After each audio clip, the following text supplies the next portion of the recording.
আলু পটল দিয়ে রুই মাছের পাতলা ঝোল। তো এর জন্য প্রথমে পটলগুলো অল্প অল্প খোসা রেখে ছাড়িয়ে নেবো, তারপর মাঝখান থেকে দুফালি করে নেবো। আলুগুলো একটু লম্বা লম্বা টুকরো করে কেটে নেব।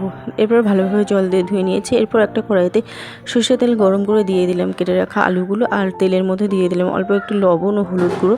ভালোভাবে আলুগুলো ভেজে নিলাম। তারপর এর মধ্যে পটলগুলো লাল লাল করে ভেজে নিলাম। একটা মিক্সিং জারের মধ্যে নিয়ে নিলাম অল্প একটু জল, আদা আর জিরে, গোটা জিরে। ভালোভাবে ফাইন একটা পেস্ট করে নেবো।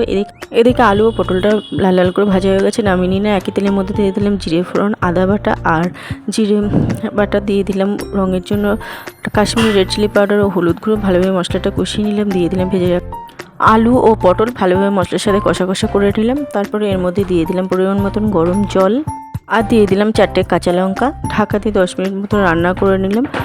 তারপর দিয়ে দিলাম 1 চামচ গরম মশলা গুঁড়ো আর ভেজে রাখা রুই মাছ। আরও 2 মিনিট ফুটিয়ে নিলাম। রেডি হয়ে গেলে দারুণ সাথে আলু পটল দিয়ে মাছের ঝোল।